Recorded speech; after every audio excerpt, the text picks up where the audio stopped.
कुछ ही दिनों में 64th बीपीएससी मेंस का रिजल्ट आ जाएगा और इस बार काफ़ी लोग इस गेट तक ज़रूर पहुंचने वाले हैं और मे बी आप उनमें से एक हो।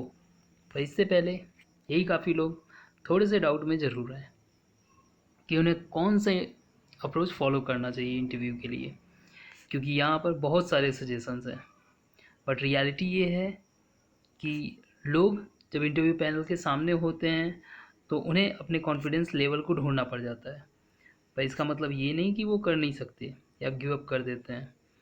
वो अपने कॉन्फिडेंस लेवल को वापस गेन करते हैं और इस बीपीएससी लाइन को क्रॉस करके एक अच्छे ऑफिसर बनते हैं।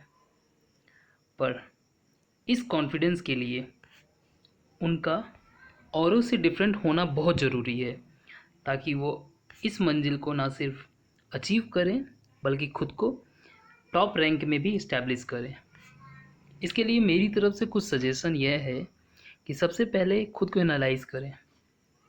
एज सच आप प्री क्वालिफाइड हो, मेंस क्वालिफाइड हो और इवन 1 साल का विंडो भी आपको मेंस के बाद मिला है। तो यहाँ ये बात तो क्लियर है कि स्टैटिक पोर्शन लगभग आपका मजबूत है। तो अब आपको अपने नॉलेज को डाइवर्सिफाई करने की ज़रूरत है, जो आपके स्टैटिक और थियोरेटिकल पोर्शन को प्रैक्टिकल नॉलेज से बैलेंस करेगा। और इसके लिए कुछ सजेशन अगर आपको सही लगे तो फॉलो करिए। सबसे पहले कुछ ब्यूरोक्रेटिक नॉवेल पढ़िए। दिन में एटलीस्ट 1 आवर टाइम दीजिए इस तरीके की नॉवल पढ़ने के लिए। जैसे नॉवेल है not just a civil servant, bureaucracy, the steel frame.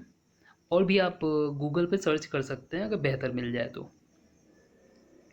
साथ में लेक्सिकन लेक्सिकन एक बुक है एथिक्स और मोरालिटी पे। इस बुक्स को ज़रूर पढ़ें। बेहतर होगा अगर आप हिंदी में ही मिल जाए तो आप हिंदी में पढ़ लीजिएगा। आप बीपीएससी या यूपीएससी का प्रिपरेशन कर रहे हैं तो राज्यसभा टीवी तो फॉलो करते ही होंगे। पर अगर नहीं कर रहे हैं तो please don't compromise, Rajya Sabha TV ज़रूर देखें।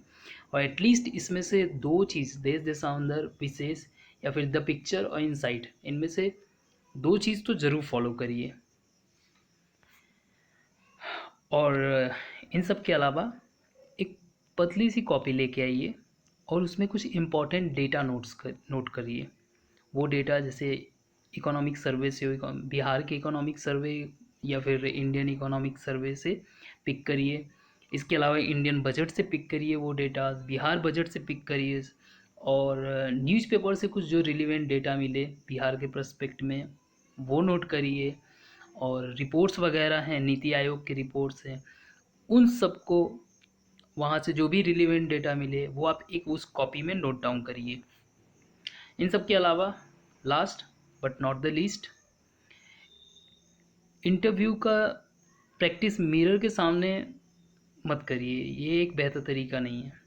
बेहतर ये होगा कि डेली एटलीस्ट 1 से 2 किलोमीटर अकेले पैदल चलो और खुद से बातें करो। You know sometime people need expert advice.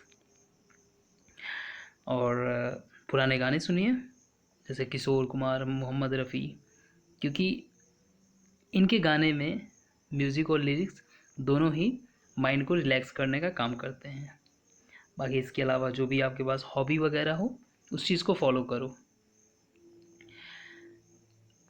यहाँ मैं कोशिश ये नहीं कर रहा हूँ कि आपको इंटरव्यू के लिए क्या करना है, इस तरीके से नहीं। मैं ये बताने की कोशिश कर रहा हूँ कि आपको औरों से कैसे डिफरेंट बनाना है। आपका माइंड एकदम कूल होना चाहिए, नॉलेज एकदम क्रिस्टल क्लियर होना चाहिए, जो आप आसानी से बता सको। जैसे लेक्सिकन आपको उन सारे प्रॉब्लम्स को डील करने में हेल्प करेगा जहाँ जो रियल टाइम इशू होता है, जिसमें ऑफिस वगैरह डायरेक्ट जो है इशू को देखते हैं। इसके अलावा जो नॉवेल हैं वो डायरेक्ट प्रैक्टिकल नॉलेज देंगे आपको।